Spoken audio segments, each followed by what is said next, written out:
know ID in the town all day. ID in the SEA. You know ID in the town all day. ID in the SEA. Hello and welcome to episode 390 of the fabulous Peltoncast, sponsored by our friends at Pagliacci Pizza. I'm your co-host, Kevin Pelton. And I'm Tristan Carzino. And we are coming to you from Renton, Washington, home of the Super Bowl 48 champion Seattle Seahawks. Whoa! It is the Steve Entman edition of the Peltoncast. Also, speaking of the Super Bowl 48 champions, the Jay Reed edition. Speaking of the last time that the Huskies were undefeated this far into the season. That is correct. They are 10-0 for the second time in school history, unbeaten and untied. So they don't have to worry about that much anymore. But back in the day, you could be like 9-0-1 at this point, I suppose. 8-0-2, 7-0-3. Still talking over there? Okay. All right, we got a lot to get to. Important to clarify that there could have been ties back in the day. Maybe we should start the podcast for a third time. People forget. It's important to remind people that they could have tied. There used to be a time. In the 91 season, what were the overtime rules? I mean, they were what they were up until, I think it was like 96 or 97 that overtime came into existence. So there were ties in 91? The Huskies tied at some point during the Jim Lambright era. They tied USC, I'm pretty sure. Huh. In like 94 and 95, in that range. So, like within my memory, the Huskies have tied games. Okay. So, all right. Well, we do have a lot to get to this week. So let's start with the return of our search for Seattle's best IPA now that hashtag Fresh Hop season is over, and now that I've actually gotten around to actually purchasing one of the IPAs that we have left on our list, because it's dwindling the number that we need to get to. But this is an important one from our friends at Silver City Brewery in Silverdale, Washington. The Tropic Haze IPA, a seemingly magical reaction between a specialized yeast strain, oats, wheat, and a special hop blend helmed by Strata, results in a blossom of rich tropical fruit flavor that is a feast for the eyes, with a silky smooth texture and clean finish. Wow. All right. I don't know if I've ever described it as a feast for the eyes, but I do like the branding of Tropic Haze, which is very similar to the Miami Vice Heat uniforms. Yes, absolutely it is. Well, and we should toast here off the top, too, the Peltoncast Discord. We should. It's popping. If you're not on the Discord, you're going to share that link again in the not on Twitter. I mean, it's still there on Twitter. If you go to Peltoncast Twitter, that's the most recent tweets. It's not going anywhere. But yes, in the post notes on SonicCentral.com as well, we posted. I guess it's no longer on Instagram because that was a story, so it disappeared a long time ago. But maybe I'll repost it at some point. Maybe a grid post. Randy. But you can't link in those, so it's not as useful. Randy, maybe just a link in bio. Okay. Randy just joined the Discord. We still need to get Chris Smith on there, so we have all four Talking Taco Time co-hosts. You'll never get Chris Smith on that Discord. The only Discord he knows is sowing discord in the back of the East End Zone. There was no Discord said by Chris. I said it so perfectly. You did. We'll talk about the experience in the East End Zone that you were not a part of last Saturday later in the pod, but for now, we got to get to this week's toast, and we have a number of them, including a bunch of baseball's ones. The other thing we need to toast to, involving Randy, is his first-person story on Eater Seattle. That was incredible, and quest. As told to, that was a beautiful thing. So we knew that this story was coming, but we had no idea it was going to be, narrated in Randy's voice. No, that was awesome. My favorite thing about it. Rainier Tallboy for scale. Oh, wow. It's in the Seattle Eater. It's canon now. I mean, that's like the Peltoncast has gone prestige. I don't know if I'd go that far, but yes. Gone prestige. The Peltoncast specifically got a shout out in there. I don't know if Talking Taco Time may have been mentioned in the co-host. He was the co-host, but I'm pretty sure it did.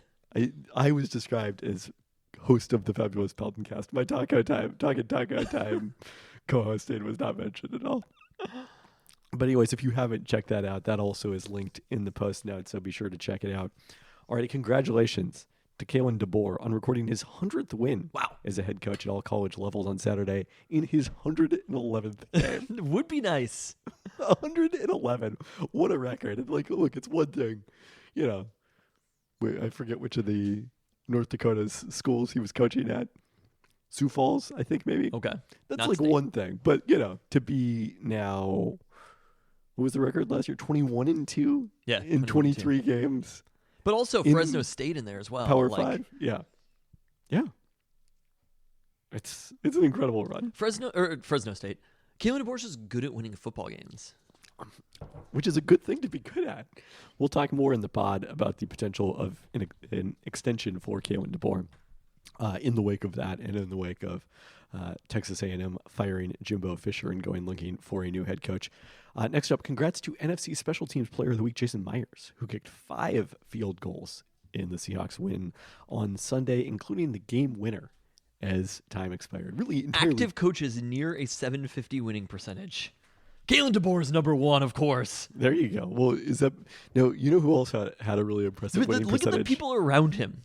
This is the Kalen DeBoer, the head coach of Ferris State, Delaware Valley, St. John's, Minnesota. How far do you think you have to go to get to another Division I school? 11th? No, nobody on this list. San Diego? Like, we are talking...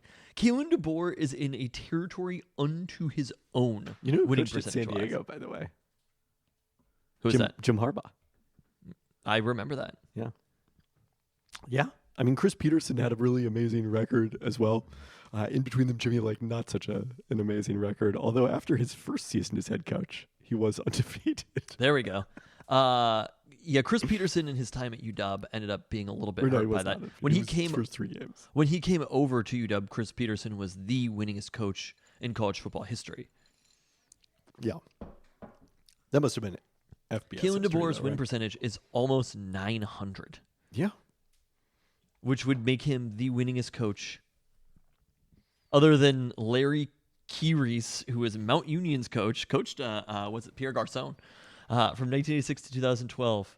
He is the second winningest coach in college football history. Well, there you go. All right, let's get into the baseball section of our toast here. Unless you have any more stats on Kalen DeBoer. No, I'm so shocked. I mean, Chris Peterson's winning percentage is pretty nice also. Yeah, can't complain. Many people did, though. Congrats to Julio Rodriguez, named an AL Silver Slugger for the second consecutive year. Those also being the only 2 years of his MLB career. Congrats to Stephen Vogt, hired as Guardians manager after 1 season as the M's bullpen coach. You already teased this. The only MLB manager that we have ever tailgated a UW football game with in Pitt Alford. That we know of. Scott Service could have been there. You never know. Look, there were some days back in the day, I didn't know who was around us. Well, fair. There are photos taken of us with people that I have no idea who they are. The famous cousin Katie definitely had some days where she doesn't remember. And also, maybe she's an MLB manager? No? No. Yes? Okay. No, not currently an MLB manager. Congrats to Seattle's own Blake Snell, who won his second Cy Young Award with the San Diego Padres, having previously won the AL Award with the Tampa Bay Rays in 2018. On the AL side, Luis Castillo finished 5th in the voting, while George Kirby was 8th. And lastly this week, this is one we missed when it actually happened 2 weeks ago. Farewell to Nelson Cruz, who announced his retirement earlier this month. Cruz spent 4 of his 19 MLB seasons with the Mariners from 2015 through 2018, accounting for 3 of his 7 All-Star appearances. The most recent of those came in 2021 at age 41. Nelson Cruz was still an All-Star. Cruz hit a career-high 44 home runs in 2015, which tied the most ever by a Mariners player not named Ken Griffey Jr. Cruz is the only Mariners player to hit 40 home runs in a season since 2000, doing so twice. So, even though we were not paying much attention to the Mariners at this point, Nelson Cruz still certainly broke through, and we were well aware of his exploits. Nelson Cruz. No. All right, one quick note before we get into the roundup. You mentioned this on the Discord, even if it was in the wrong channel. It's Lil Woody's fast food month. There we go. And right now is week 2, the Lil Big Mac. Truly a classic. So this is the same schedule as basically last. They've got the Crunch Wrap, the Big Mac. Let's talk through this whole thing. So right. we've I don't already... want to yada yada yada Little Woody's fast food month because honestly, I feel like that's what they're kind of doing right now. They're not yada yada yaing it, but they're busy in Japan. They're all over the place. We need innovation from Little Woody's fast food month. I don't want them to just rest on their laurels. We've had these burgers, but also these are kind of like the classic burgers. Like I get it. At the same time, it is so readily available, the initial burger. Doing the Little Woody's version of it. We already talked about this. I want more. I know how you feel. Yes. What did we workshop last year? Like a Toshi's burger? Well, I think that did get mentioned, but I thought what we decided on was Arby's beef and cheddar, the little beef and cheddar. That would be huge. We did workshop that would be last year. big. Like I just want a little bit more variation. I get it. They're popular. They sell well or whatever. But maybe we do a second fast food month throughout the year. We're trying out secondary foods. I thought the Taco Time crisp burritos maybe logistically was a little bit of an issue. But like I see this and I'm like, yeah, I mean, I kind of done that, right? Fair. I'm still always excited to try the classics. Okay. Except for the Crunchwrap Supreme. That I could probably do without. That's coming up next week, and then the last week of November will be the Woody's style In-N-Out Double Double. No, do they do that every year? See, this was... I think they have done that before. I don't remember what the schedule was last year specifically. I actually kind of thought that was an interesting one. I mean, of course you do. When we did our Peltoncast burger at Little Woody's, it was basically It had no a relation. double-double. No relation. Animal style. I had an actual sourdough jack. You heard me on the phone as I was going through the drive-thru. That's correct. I did not hear you eat the sourdough jack. So good. I have to say. It's a quality. No, sourdough I mean, jack the is thing like about the low sourdough key jack up is there. It's basically just a patty melt, right? No. How is it different? Well, is a patty melt just a burger on sourdough bread? I mean, it's basically, yeah, pretty much. I mean, maybe some scholar could tell us some difference beyond that about it. No. See, a patty melt is like a grilled cheese, but with a burger patty. This has like the tomato in it and the sauce. I do not think they share relations, but like, I would not say that. Okay. Anyways, it's great, and I do feel bad I missed out because the Little Woody's curly fries are always a favorite of mine when they do those, and when they did tater fries to go with the crisp burritos, that was also a highlight. Bro, low key, I'm like, damn, maybe I should be eating patty melts more. Perhaps so. Yeah, there's a spot in LA that's like very famous for their patty melts that I went to one of the locations of one time after a Lakers game. So I don't remember that because it was many years ago, but well, you can look it up, I'm sure. Nice, good podcasting. Yeah. Should we get into the roundup? I also was in LA this last weekend and went to What? We haven't really talked about your LA eating that much. I wouldn't say it was like that notable, but went to Grand Central Market. And this time, so I've only walked there before. I've never taken a car there. Mm-hmm. And I've walked there and ended up on the side that the egg slot is on, right? Yes. And I have never walked all the way through to the other side before. Oh, wow. Which is kind of wild. You just saw the egg slide and we're like, I'm good. No, but there's other stuff over there. Like, I've eaten the things on the one side, but I've never, like, fully I think there's some explored. tacos on that side that I've had. I'm pretty sure. It was great. I ended up having, God, it's called, like, Wexler's Deli. Oh, yeah. It was, I mean, I had that as a breakfast sandwich, a pastrami breakfast sandwich. And then I saw, they had all the like classic deli sandwiches. And the word that intrigued me the most was my two favorite words in the English language. Russian dressing. Oh, yes. There you go. Oh, my God. You know me, and you know my feelings about Russian dressing. So, I mean, my feelings about Russian dressing are the same. This reminds me that the place we still haven't gone here is the Sandwich Seattle outpost. I was actually thinking about going there a couple of days ago. I didn't go to it, but I'm sure it's outstanding. So the Wexler sandwich, I saw it. Oh my God. So it was breakfast time and I was like, I need to have breakfast. So I ended up getting the Big Papa pastrami, egg, cheddar, cream cheese served on a bagel. And you know what I did. I was like, can I get a side of Russian dressing with that? And I dipped every bite into Russian dressing. It was 15 out of 10. Incredible. Wow. Yeah, no, it was excellent. Had some homestay tacos while I was down there. They were good. The homestay tortillas are unbeatable. Unbeatable. Homestay tortillas. And then what is the donut place that's in the Grand Central Market? I don't think I remember that off the top of my head. I'm pretty sure I've been there at some point, but I don't remember the name of it right now. As you search for it. They're called the Donut Man. And I do feel like the Donut Man wouldn't be Seattle's best donut, but they are very, very, very, very good. They would be in that conversation. Oh, I love them. I mean, every time that I've been there, I've had donuts from there, and they're always excellent. By the way, I saw that we talked a couple weeks ago about Top Pot offering donut holes, and they're like having a contest on Instagram to name them. And shouldn't they just clearly be top potholes? Okay.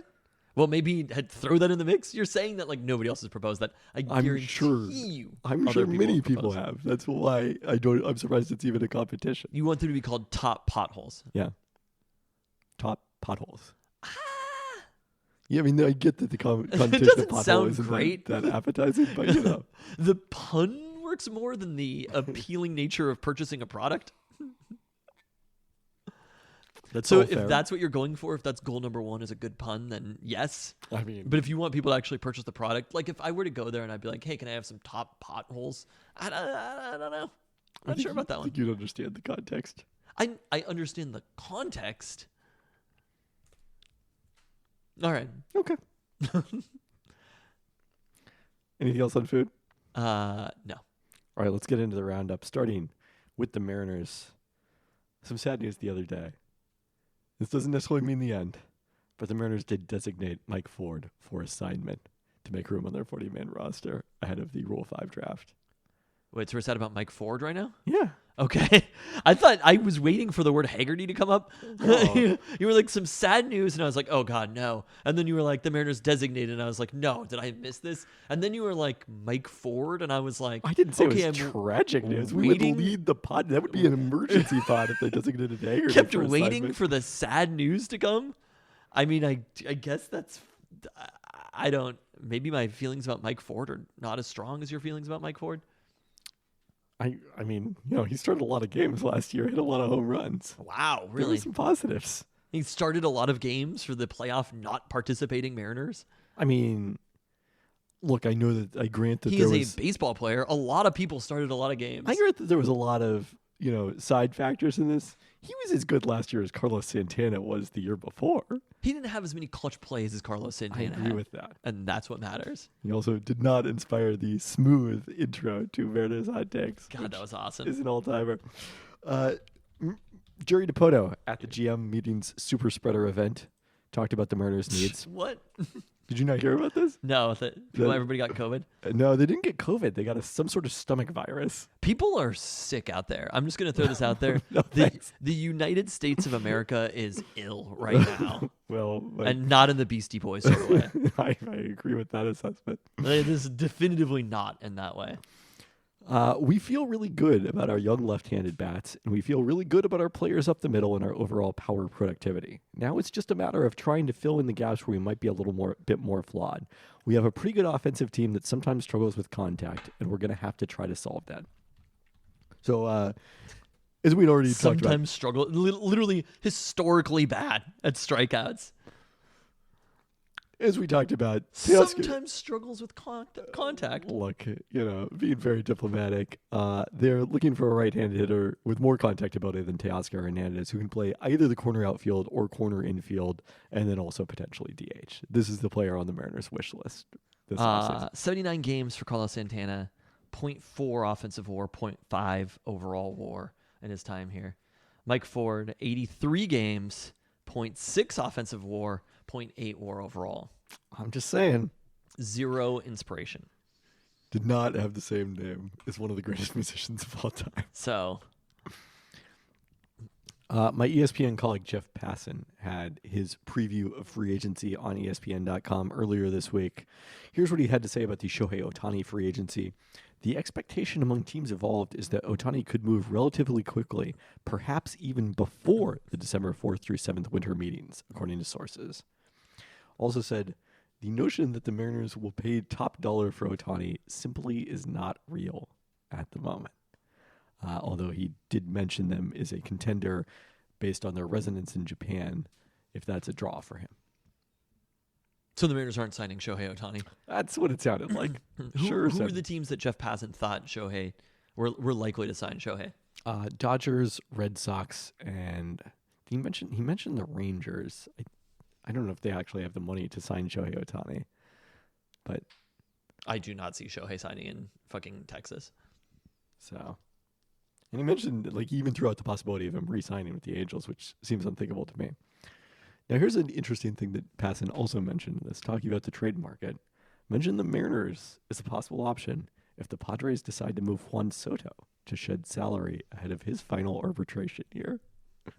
The Padres, very deep in hitting, in need of pitching, in need of cheap pitching, in need of controllable cheap pitching. And guess who has a lot of that?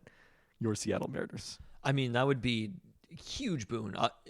Juan Soto, I think he's actually been kind of underrated in San Diego since he got there. Not as huge numbers as he had in Washington, but also I believe he led baseball in walks last year. On-base percentage was ridiculous last season.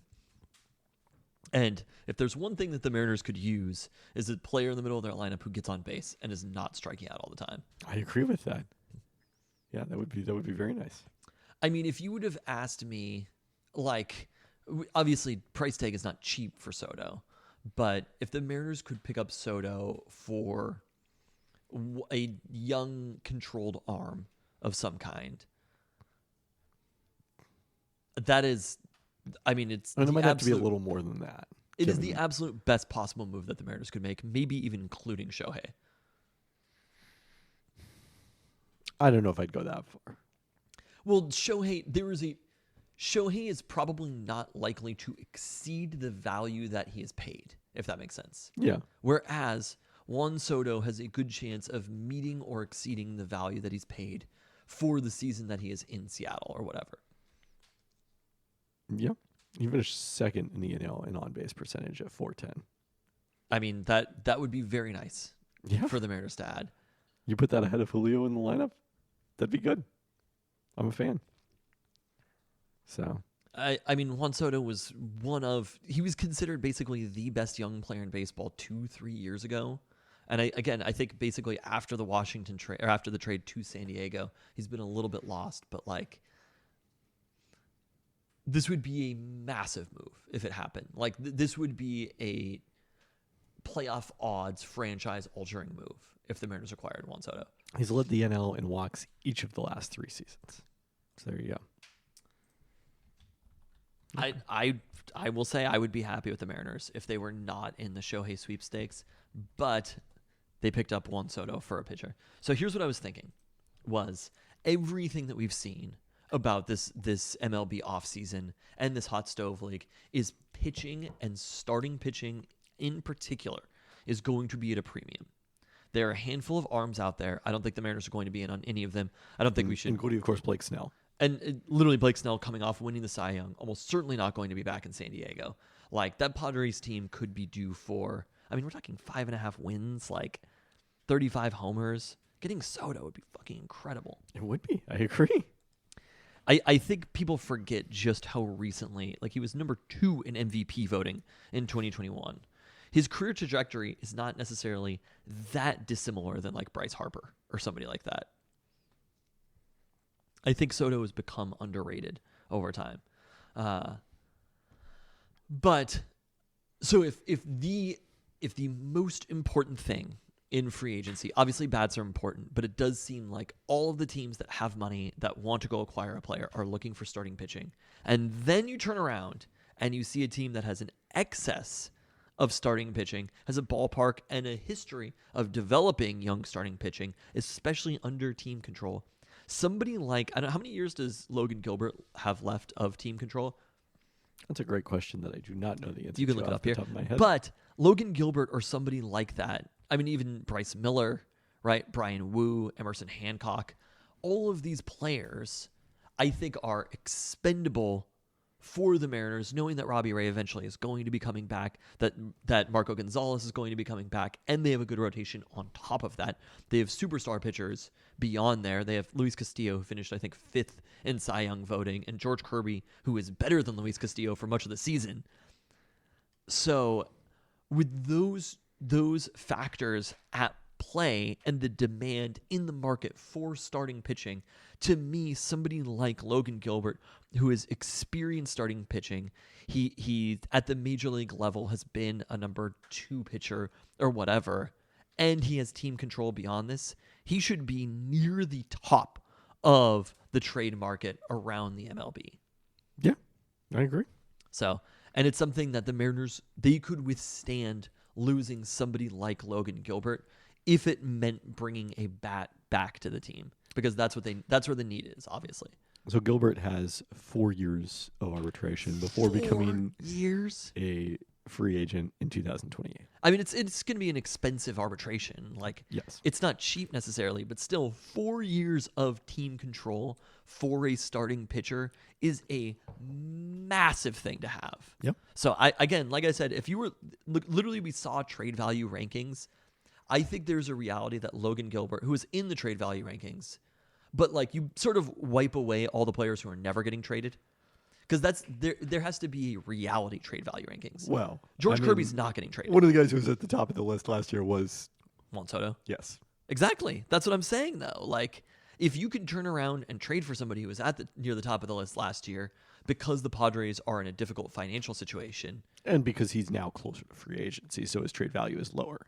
Juan Soto is 24 years old. That's 3 years younger than Logan Gilbert, right? Amazingly enough. Like, it is or 2 years, maybe 2 years. Ridiculous just how young Juan Soto is. And if the MLB if they want to lower their trade value perspective about Juan Soto, if he is available for a salary dump and it doesn't require all of the best prospects in baseball, you go and get Juan Soto, right? Yeah. I mean, again, He's who somebody knows what you trade Logan Gilbert and Emerson Hancock for. Who knows if they're actually going to make this move? You know, there's a lot of question marks. But I guess even beyond Juan Soto, like when you get to basically you wipe away the top like 30 or 40 of trade value. Juan Soto was 29th in last year's Fangraphs trade value rankings. Logan Gilbert was 33rd. I mean, could be an interesting swap. But so like most of these players are not getting traded, right? When you look at this. Yes. Almost everybody in the top 30 is just not getting traded for one reason or another. They're either a way too valuable prospect, right? Like, I mean, the top 5, like it would be an instant hang up if anybody called about any of those players. And so like when you get to the point of these players could actually be moved is probably in that Soto, Logan Gilbert territory. Yes. Right? So Logan Gilbert, there is a world, Soto as well, that these are 2 of the number 1 trade value players. Because ranking trade value like this is just like, I mean, great, I guess. Like, it's great to know where Julio is, but there's a reality that Julio's not getting traded. And even if a team offered number 1 in trade value, if it was Ronald Acuna, there'd be a conversation, obviously. But like, if it was one of those players for one of the other players, like it just wouldn't happen. And the team would be like, we're fine with what we've got right now. So when you get to Logan Gilbert, that is a massive amount of trade value. And it is an expendable position for the Mariners. So this is what they have to do. Because they've told us they're not spending on Shohei. We know that. They're not going to be spending on Cody Bellinger. Like, they're not going to go out and spend on free agents. This is where they need to make it happen. And it needs to be for elite level hitting. It can't be for a good hitter. It has to be for elite level hitting that you can drop in this lineup. That is how you transform this organization and you get the higher end of the 54%. I know there are some 54%ers out there or whatever who believe in what Jerry Dipoto said, but the reality is he's talking about that over a long period of time. And right now when you have this good roster, this good core, you have to be closer to 60%. Maybe 57. Whatever. But like you have to be pushing that number to be able to allow yourself to have some lower ones in the future to even out to the 54%. And this is the moment when they have to go exceed the 54%. I was thinking about the Mariners today on the low post because we were talking about the Timberwolves and kind of the situation that they face where they're in this weirdly all-in season because their payroll is going to explode next year with Anthony Edwards' extension, Jaden McDaniels' extension, and Karl Anthony Good on Towns' Jaden McDaniels. Yeah. That's awesome. I feel like you had a more negative response when I put it in the toast a few weeks ago. About Jaden? Yeah. What were we Just like, oh, you're toasting, all this money or something. And I don't know. I forget what it was. Karl Anthony Towns' Supermax extension kicks Duff in. Man says a lot of things. All text Tristan. They basically have to make a move. So they're all in on this season kind of with this group when Anthony Edwards is 22. And what I was thinking to myself in my head was Anthony Edwards is the timeline. He's the timeline. Just like Julio is the timeline. And the Mariners, I think, are wise to slow play it a little more than they do not rush out and make the Rudy Gobert trade of baseball. The baseball equivalent of that. There's just no baseball equivalent of the Rudy Gobert trade. Oh, I think there's some baseball equivalents in the contracts that were handed out last summer or last winter. You think so? I mean, like you're not giving up all your draft picks for years. Exactly. So a contract in a league that doesn't have a salary cap just cannot equal the Rudy Gobert trade, and that draft picks don't matter at that same level. that's fair. Although the issue for the Timberwolves is not necessarily the cap; it's the luxury tax, which is a thing that exists in baseball. All right, anything more in the Mariners?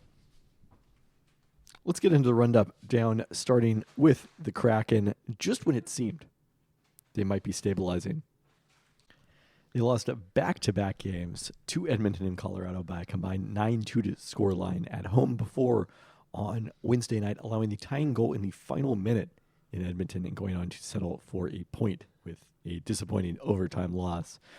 We're now past the 1/5 mark of the NHL regular season, and the Kraken sit 10th in the West standings, albeit in 2 more games than the 2 teams directly behind them. The underlying analytics still suggest about an average team, but the Kraken have not performed to that level thus far. They're back home Thursday to host New York before playing at Vancouver, and then at home through Thanksgiving weekend. Also, I did not know whether it's the Rangers or the Islanders. I just put New York. Okay. So, scholars are divided on the issue. I saw somebody in the Discord saying that the Kraken should be removed from the rundown. They should get Husky soccer treatment, Husky men's soccer treatment, and be like, you have to earn your way onto the rundown, sir. I think the fact that people are still talking about the Kraken on the Discord is an indication that I haven't heard a lot of UW men's soccer talk on the Discord. Start the channel.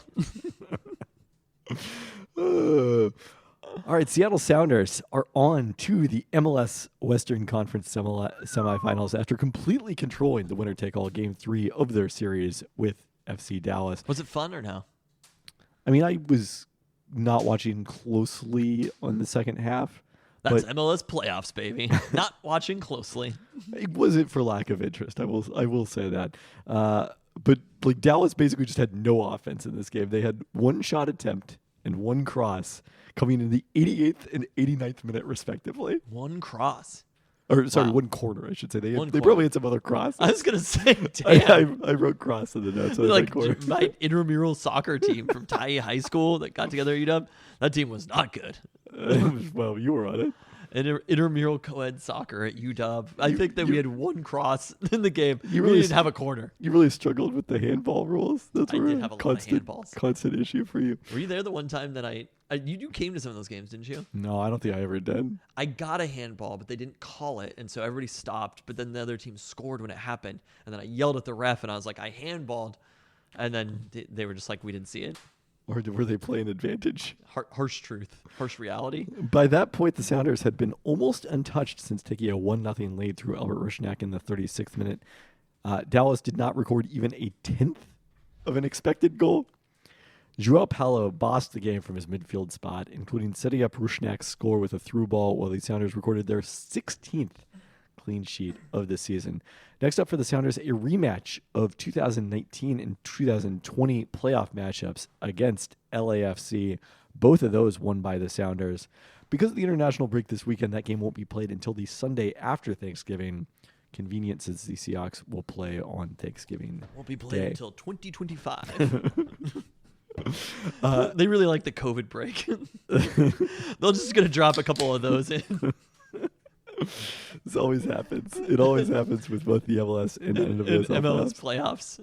After It was a thrilling first round, so we need to pause for a few weeks. After some angst over Captain Stefan Fry being out of contract like Nico Ladero, he's agreed to a 2-year extension through 2025, according to Sounder at Heart. The Sounders' all-time leader in appearances, now third in MLS history in regular season clean sheets, and after last Friday's match, tied for second in the playoffs in clean sheets and second in goalkeeper MLS Cup wins. All right. So a fixture, certainly.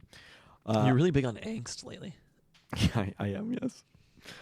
So this ties together our next two sections. Sportico reported last Tuesday, shortly after our last pod, that the Sounders are in advanced negotiations to purchase the Reign from OL Group. This is news to Tristan. What? Breaking it on the pod. Is everybody else aware of this? Yeah. Okay. Long time ago. Timbers and Thorns, currently the only shared MLS NWSL ownership. Sounders majority owner Adrian Hanauer had been a minority investor in the Reign prior to their purchase by OL. And this was a logical outcome, I think. So they're going to go back to Seattle Reign again? That would seem likely. The OL thing was kind of wild. I think they bought the team with the intent of moving them or leveraging them to move them. Tony Parker certainly seemed to think he was going to move them to Miami. And then they just kind of didn't? What happened? I mean, I don't think that the NWSL necessarily wanted to vacate what's been a pretty good market and now is one of their strongest markets, I would say, especially with a team that's been very successful. Yeah. So there was probably a bar to clear there. Oh, this is awesome. So we'll see if they probably will not move the Washington Spirit to Miami. That seems unlikely. Do they own the Washington Spirit? Yeah, that's why they're selling the Reign, is because OL. What actually happened is the Washington Spirit owner, Michelle King, purchased OL Feminine, okay, the women's team. I see. So that's now the partnership, rather than the partnership being with the Reign. So we knew this was coming. I mean, obviously, this ensures the team stays here. I think there's a lot of benefits that can potentially come from shared ownership. Obviously, there's some concerns about the Reign being relegated to a kind of a second tier status among the organization, but I don't think that's a major issue. No. So we'll see. This still has not been made official, or we haven't heard any reporting on it since the Sportico report. But the Reign fell short in their quest to bring an NWSL championship to Seattle, losing 2-1 last Saturday against Gotham FC in San Diego, and really just the worst possible start to this match. Basically, as soon as I got in the door after the Husky game on Saturday night and flipped on this game on CBS, Megan Rapinoe goes down with a non-contact injury all by herself. And we sort of all feared what she said after the match. We haven't heard an update since that I've seen, but said after the match that I probably tore my Achilles. Jesus Christ. In the 3rd minute of the match, limping off the field to end her career, watching that game from the sidelines. Is there any comparable situation? I guess... Well, no, Kobe had the injury, but then had the monster game to end his career. Yeah, he came back from the Achilles. He was never the same player, but, he got to finish his career on his terms. Has this ever happened that you could think of where one of the greatest players of a generation ended their career injuring themselves in their very last game? I mean, there are some situations where players' careers were ended due to injuries. Isaiah Thomas retired due to an Achilles injury, but it wasn't like I planned to retire and then was in the championship game literally in the 3rd minute. It's just so brutal to see Pino on the sidelines through the rest of this game. The Reign did have a match to play after this. Lynn Williams opened the scoring for Gotham FC in the 25th minute, set up in the box by Midge Purse. The Reign answered to equalize within 4 minutes as Rose Lavelle beat their offside trap for an uncontested goal. An apparent Jordan Heidema goal late in the first half was called back for offsides, and then Gotham FC quickly followed with a powerful Esther header off a Midge Purse set piece. Not a lot of chances in the second half before an Elise Bennett header was handled by Gotham FC keeper Mandy Hott outside the box, deep into stoppage time, resulting in a red card in VAR and a free kick from just outside the box. Because Gotham FC was out of subs, they had to put midfielder Neely Martin in goal, but she was not tested as time ran out on the Reign, and they fall to 0-3 all time in the NWSL championship game. Whew. All right. So it is definitely a this Friday's my last day type situation. You're comparing yourself to Megan Rapinoe. No. Oh. Like you're gonna retire from the force, and then I see. you end I up see. being shot 2 days before you're about to retire, Yeah. or something like that type of situation. That is a harsh realm. Yeah. So obviously, get well soon to Pino. There's not the pressure to come back and play soccer, but one of the things that often I think gets forgotten in situations like this is, look, you rupture an Achilles, it affects your real life, not just your ability to play soccer. And, all the plans that she surely had for enjoying her retirement. Walking and stuff like that. Yeah. Yeah. Some news relating to the rain. Laura Harvey was passed over for U.S. women's national team job as another Englishwoman was appointed manager of the U.S. women's national team, Chelsea manager Emma Hayes. The other bit of NWSL news ahead of the final, they announced set of new broadcast deals worth $60 million per year, replacing their current deal with CBS Sports worth $1.5 million. Whoa! Yeah. It's a real moment for women's sports. That is awesome. So CBS Sports will continue as a partner along with ESPN in the mix, ION, which has been televising WNBA games, and Amazon Prime Video, which has been broadcasting a variety of sports, including the NFL and That's WNBA. awesome. I mean, so that tells me two things that are happening here. Number one, that CBS obviously has the stats on these games. Yes. They're getting ratings. Certainly the ones they're putting on national TV, including the final, yeah. Number two, there is a demand for live sports that are not necessarily at the level of paying billions of dollars or whatever, right? You're like major college footballs, your NBAs, NFLs. Like there's a demand at the networks for live sports in a price point that is like a good amount of money for the league, but not necessarily $1 billion. Right. It's not breaking the bank for these broadcast partners. And it's going to be very interesting to see what this sets up for the WNBA broadcast negotiations coming. I think the deal is up in 2025, I believe. I do think... And the WNBA generally rates better than NWSL. Oh, yeah. No, I assume that it's going to be a pretty significant deal. WNBA is like on the map. Yeah. Now, it's taken many, many years, but the WNBA... this generation of players that they've had and the excitement surrounding them is like, plus with Caitlin Clark coming, like WNBA is in a very, very prime position. Well, speaking of women's basketball, UW women's basketball improved to 3-0 with a pair of wins over the last week. Last Thursday, they outscored the overmatched North Carolina Central Eagles 34-7 in the second quarter and 29-7 in the fourth quarter, en route to the largest win by 74 points in program history, scoring 113 points, the second most ever scored by the women's team. They surpassed their opening game total with 12 threes on 27 attempts, and that won 3 of those apiece from Lauren Schwartz and Savia Sellers. Sellers had 18, tying fellow freshman Ari Long for game high honors, with Eladine scoring 17 and Schwartz 15. Not quite as explosive, but on Wednesday they moved to 3-0 with a comfortable win over the University of the Pacific. Steins led the way with 12, while freshman Chloe Briggs had a career-high 11 off the bench.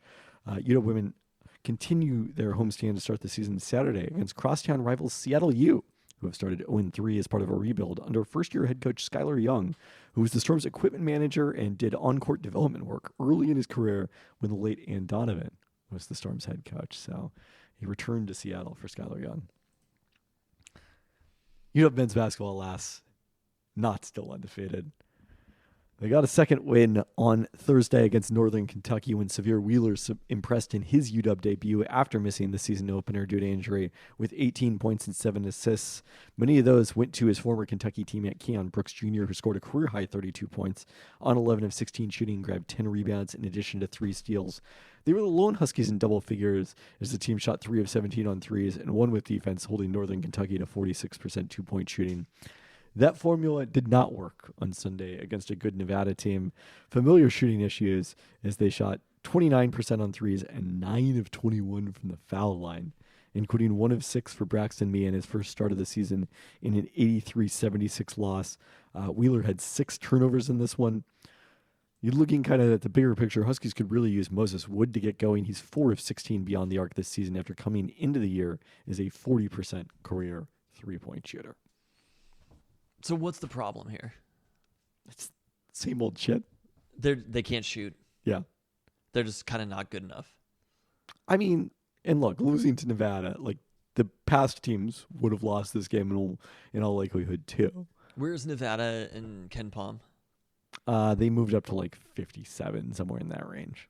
But so like this UW team, like any hopes that we had that they were like a comfortable tournament team, they were a pipe dream. It seems unlikely, and Nevada is exactly the kind of team you're going to be competing for an at-large bid against in all likelihood. So, not a great loss from that standpoint.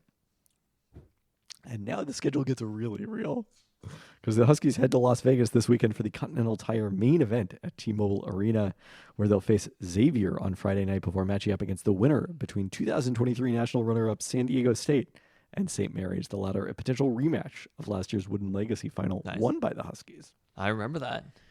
On Thanksgiving Day, right? Correct. Thanksgiving night. Thanksgiving Day. I mean, late on Thanksgiving I believe night. it may have bled into Black Friday, if I recall correctly, from watching that game in my hotel room in Portland ahead of the You went to PK Portland? tournaments. Yeah, because there was You came to Thanksgiving, then drove to Portland? yeah Wow, I don't remember that at all. there was college tournaments all day the next day. Huh. So where I saw, among other teams, Xavier play Gonzaga. in Okay, that so tournament. how is Xavier? They're led by familiar face Sean Miller, Okay. who returned for his second stint in Cincinnati last season after being fired by Arizona, and led the Musketeers to the Sweet 16 for the first time since 2017, after they'd spent the last 4 years out of the tournament. They lost the bulk of the leaders of that experienced team, including Kings second-round pick Colby Jones. With his departure, it's sophomore Desmond Claude who has stepped into a leading role after showing promise as a freshman. He was definitely someone I took note of during that tournament. After cruising past two lesser foes at home, Xavier lost at number 1 Purdue on Monday. That's fine. Yeah, they're still they're 30th in Ken Palm ranking. So the Huskies are a distinct underdog in this, which probably sets them up to face St. Mary's, who lost at home to a very good Weber State team on Monday night, and are probably going to fall out of the rankings. Shouts to Dame Lillard. Wait, they lost to Dylan Jones is part of that team. He's an NBA draft prospect. So if they win, they are more likely to face San Diego State, Correct. who San Diego State is still excellent. I mean, they lost basically everybody from that team, so I guess I'm not sure how good San Diego State really is at this point either. They're a slight favorite, according to Ken Palm. They're 31st, St. Mary's 43rd. So basically, the Huskies are the clear weakest team in this tournament on paper. But at the same time, I think you have to look at it as an opportunity against these teams. Like you were saying, similar to Nevada, these are the types of teams that you're going to be competing with for at-large bids, right? The teams that are in that 30 to 50 range or whatever. If UW actually is going to be competing for an NCAA tournament, they have to win at least one of these games. I would agree. Well, I hope it's not the same old shit. I don't know. That's all I can say. It felt different. It felt different for a second, and then it didn't. Precisely 1 second. All right, let's talk about UW football. We're not saving them for the end. They Yeah, I don't know. I screwed this They're up. playing this top 10 matchup. It It was is. a top 10 matchup. No, for they a still stupid get the college hammer. football playoff game along. They still get the hammer. All right, the Seahawks. So you saw the second half of this game as you were at a music festival in LA, Camp Flognaw, on Sunday. So I wasn't at the festival yet. I didn't go to that until after the game. Oh, okay. But Makes sense. it's difficult I couldn't figure out. I was like traveling. We went to the Row, Smorgasburg. Are you familiar with this? I'm not, but it looked good. So you know where the Row is, right? That's where the Pizzeria Bianco is. I mean, you've mentioned it, but I've never been there. Literally like Skid Row, and then there's like the most gentrified block you can imagine, right? I guess it used to be owned by American Apparel, I think is what the word was. And then so it's built out with like the Pizzeria Bianco. There's like coffee shops, clearly places that tech workers are at. People who are in like, maybe not even tech, but like they work in graphic design. Graphic design is my passion. So I guess multiple times, but Sunday in particular, they set up like the back parking lot of that with all of these different like little stalls with tons of different food. Like it is wild how much food there is there. So it's kind of like night market-ish during the day. And then shops and stuff like that. The food was excellent. Like looking around, it's fucking 80 degrees. You're hot as hell. I got a fresh squeezed juice. It was a perfect experience. Let me just say, Los Angeles, California, not bad. But there's a reason many people move there. honestly, I missed. It's like you're in mid-November. You said on Monday that you were excited to be back and for it to be a little cooler. That's what I was gonna say. Mid-November, you want to feel a little. It's dark. It gets dark early in California, but like you want to feel. I mean, a little again, bit I'm aware. cold. I was there the weekend before as you were. I was happy for it to feel like if I being there and there's like Christmas trees set up everywhere and it's 80 degrees and you're like, Oh, it's a little, it's very confusing. There's I mean, some cognitive dissonance that you have to see a Christmas tree and be in 80-degree weather. I've only been there in after Christmas has happened because I went for the Rose Bowl and then I went several times in that same January. It's probably actually. also not as hot. No. You have to be also comfortable with the Christmas creep to see a Christmas tree in like November 13th or whatever. And I know that you would have been appalled, offended Citizen's arrest. on Smorgasburg. So anyway, I'm literally watching it. Like I can get NFL Red Zone on my phone, but I didn't have like watching. I think it should get some screens set up there. That seems like a no-brainer. No, very, very loud music. It wasn't really the vibe. It's always the vibe. I am telling you, the people of Los Angeles do not care about football. I don't agree with that. No, I think the people of Los Angeles may not care about their teams. Do you know who the people of Los Angeles care about? The Las Vegas Raiders. They definitely actually do care about the Las Vegas Raiders. I agree with that.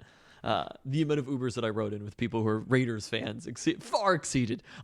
I saw one Chargers fan and I was like, Did you interview them as a social experiment? There's precisely Just one for Lions sociology? fan and precisely one Chargers fan. And I was like, where did you come from, sir? I literally was like, you must have driven up from San Diego and be a held over Chargers fan. Anyway. So watching NFL Red Zone and end up going back to the hotel and just like seeing clips of the Seahawks game. Obviously I can like follow it on Twitter, Gamecast or whatever, but like trying to watch as Yeah, I much don't as know how much the Seahawks were on red zone in the first half. I mean, I guess they were occasional drives. getting to the red zone sometimes and failing to score touchdowns in the first half. Second half is like, it's really dominated by Chargers Lions, right? Because that was a way better game. I was enjoying like watching that on red zone during the timeouts. It was especially because it was awesome the players to on my watch. fantasy teams were scoring so many points. It was great.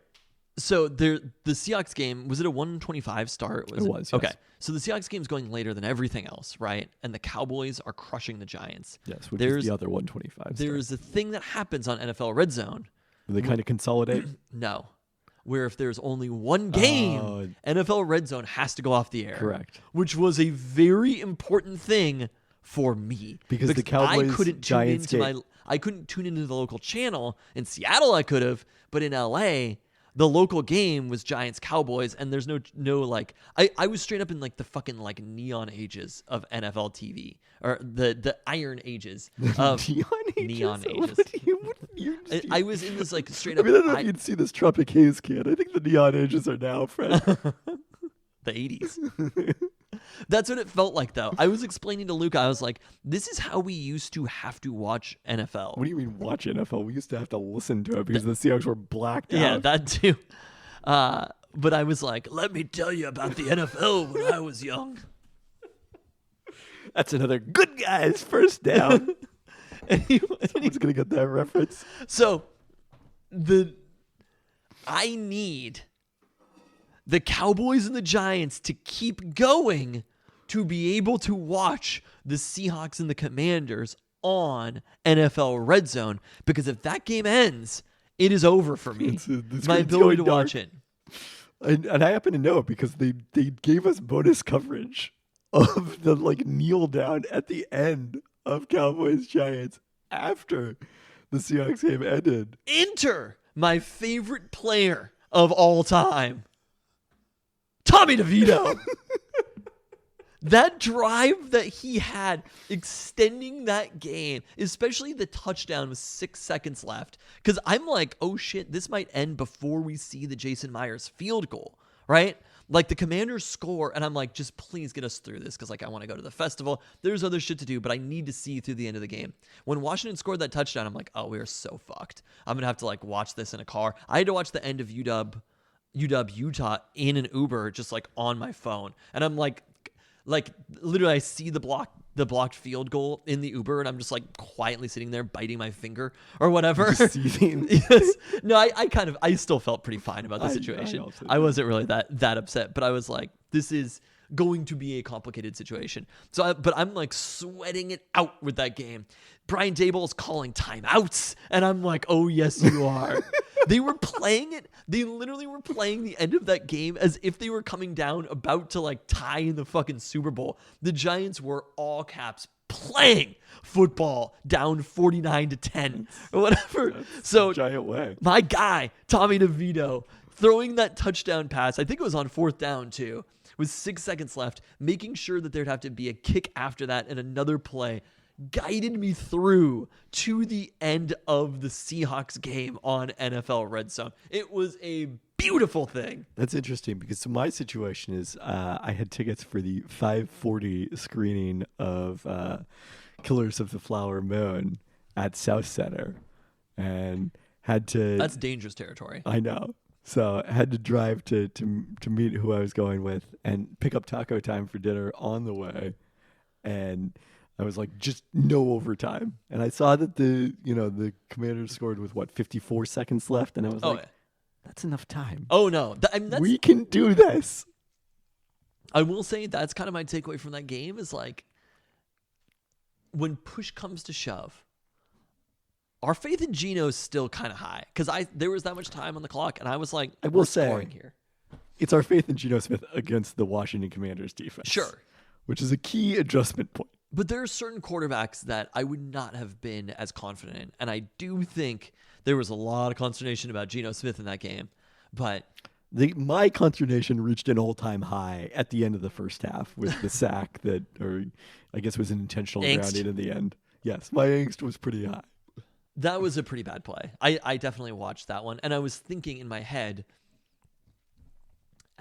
you can't do this, obviously, but as Washington was scoring that touchdown, I was like, those 3 points would have been pretty nice. I also was thinking that, yes. But I feel like it's almost like anti-Geno because the things that Geno does wrong aren't necessarily decisions like that. Like usually he's able to handle those situations, but there is like just like a building up a comfort level as a starting quarterback that Geno doesn't necessarily have, but he's getting a little bit of confidence this year. Geno's coming into his own as a quarterback, and maybe that's not even a good thing. Yeah, I guess if you put it that way. He's a little bit more willing to like get in on the players, to like yell at the coaches. He's a little bit more fiery this year. He looks like he's the starting quarterback. Yeah, that's a good point. It's not a temporary thing like it maybe seemed at the start of last season where we all thought he was going to be benched soon for Drew Lock, or it was a question of how soon he would get benched for Drew Lock. And look, I've said this before on the pod, but I really want to make this point as clear as possible. The hardest thing in sports to discuss is an average starting NFL quarterback because you look around and you're like, this could be so much better. I love you have to be a real commentator to discuss the hardest thing to talk about in sports. Oh, well, I am nothing if not a pundit. I'm just like, it's the hardest thing for people to wrap their brains around. You know what I'm saying? Because like they look around and obviously we got spoiled with Russell Wilson for a number of years here. And then you look around and see what CJ Stroud is doing for Houston as a rookie and how transformational that is going to be for the Texans franchise for years to come. And you're like, man, I want that so badly. And having this average quarterback is on some level preventing us from exploring opportunities that could get us that player. But at the same time, you also look around and you see, I don't know, Tennessee starting Will Levis and scoring like 6 points or whatever they did on Sunday. Like you see, man, it could be so much fucking worse than Geno Smith. It is a very strange... No, I totally agree with you. It is a very strange situation. It's actually been a situation we've been fortunate enough as Seahawks fans to have more or less had like the guy for a couple of decades. I mean, there was like the tail end of the Hasselbeck era. There was this question, and you know, I think he was at that level. And the Seahawks, like to their credit, they did try a bunch of different things to get a high level starting quarterback in terms of signing Matt Flynn and drafting Russell Wilson and signing Charlie Whitehurst. Charlie Whitehurst, yeah. I don't know if I would describe signing Matt Flynn and Charlie Whitehurst as trying to get a high-level quarterback. Oh, you are forgetting how hyped we were on Matt Flynn's performance as a starter in Green Bay. Just because they were trying to doesn't mean they didn't exactly like But that's the point, is they took a lot of different shots that didn't preclude them from taking other shots. Yes. And I think that actually is a pretty good strategy. It is basically what they did last year with re-signing Gino at the same time they traded for Drew Lock. It's underrated just how great it is. Maybe it's not. Maybe it is appropriately rated. Just how great it is to have a good young starting quarterback and not have to think about it. To just be like, that's the quarterback for the foreseeable future. Well, unless it's Josh Allen. We'll get to the discussion of what it was like in the East End Zone on Saturday, but sometimes people can take those things for a little bit for granted. I will say. Sure, because they do come with expectations, having a quarterback at that level as well. And expectations are the worst of things. But I agree with you about Gino in general. But there's a reality that, like, Gino could be benched. You know what I mean? Russell Wilson could never be benched. Yes. Russell Wilson in his time in Seattle literally could never be benched after his rookie season. By the way, Russell Wilson, also a difficult quarterback to talk about at this stage of his career. How to talk to your children about Russell Wilson's comeback against the Bills. But Geno Smith could be benched. The money that they have tied up in Geno long term is not that great. If Geno is bad, the Seahawks could move on relatively easily and be like, what do we have in Drew Lock? So I think that makes it even more difficult because when you have Russell Wilson in your head, you're like, I can say whatever the fuck I want. I can complain. I can boo. I can whatever. I can be happy. I can be sad. It's not going to matter.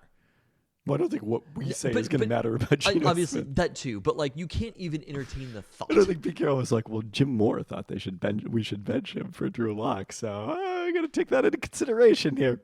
With Geno, though, there is a like, if things turn south enough, they could be like, well, we're going to see what Drew Lock looks like.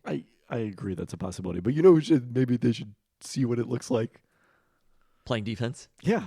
Because let me tell you, the Washington Commanders are a decent offense, but not as good as they looked for large swaths of this game. And the Seahawks are now down to 20th in defensive DVOA. And as much time as everyone has spent worried about the offense, they are 11th on offense.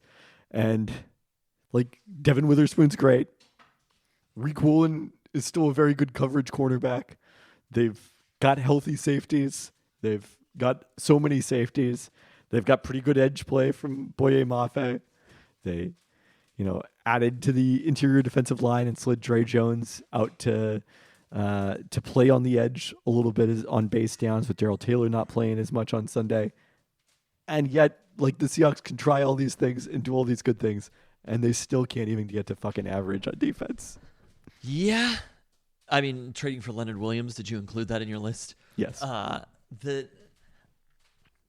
It's one of those things where you kind of can just like keep pointing to somebody else. There's the 3 different levels of the defense or whatever, and you're like, I believe that's called whack-a-mole. And it's always kind of somebody else's fault. I think that the linebackers are probably the weakest. There were some moments where like Bobby Wagner is an excellent linebacker. His feel for the game, the plays that he makes. He looked a little slow out there a few times, like especially watching it. Or I guess you were watching on TV also, but like seeing him on TV, there were some moments where I was like, I mean, it was Bobby's a little slow, and we're a little bit far into the season. It was mostly the Seahawks over pursuing and getting themselves in trouble that way, I think. What's always the case with this defense, and they just made enough plays in the Legion of Boom era to make up for it, and now they don't make enough plays to make up for it. I think there's like a top 10 defense in there. Maybe not this season. If there was anything to me that throughout the year, because where the team is on November 15th is not necessarily where the team is going to be on December 30th. It's not, but they're also like totally healthy now. Kobe Bryant at some point is going to return. He's not going to play. Or December 31st when they play the Steelers, right? That is going to be a different football team. Everybody else throughout the league is going to be a different football team. So we can do like projecting forward, and how things are looking right now is a pretty good indication of how things are going to look in the future, but they're not a one-to-one correlation. Teams are going to go up, teams are going to go down. It is a long time. It is 6 weeks in a football team and a football season between now and then.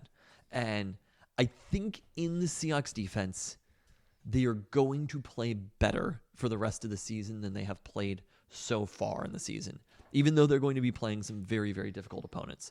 And so it might not even necessarily show up in the score, but I think statistically speaking, the underlying stats are going to improve, and I think this defense is going to get better throughout the rest of the year. I mean, they've maybe been a little unlucky on third down. But the discrepancy is not as much from the first two. But I'm downs as it I'm is on saying not offense. even necessarily like that. I'm saying teams might still score points because they're going to be playing the Cowboys and the Eagles and the 49ers, right? Oh, weird. The 49ers, it turns out that their offense still looks pretty fucking good when Okay. Trent Williams is healthy and Deebo Samuel is healthy. Huh? Who would have imagined that? Who could have possibly envisioned that scenario? First off, it was one game. They still have the same record as the Seahawks. It was one game against a much better team that the Seahawks beat on the road, and they thrashed the Jaguars. Second off, if the 49ers offense, this is maybe coping or whatever. If the 49ers offense to be an excellent offense requires every single one of those players to be healthy, that is not something that I'm counting on long term. I suppose so, but the Seahawks can have all their players healthy and still not be that good.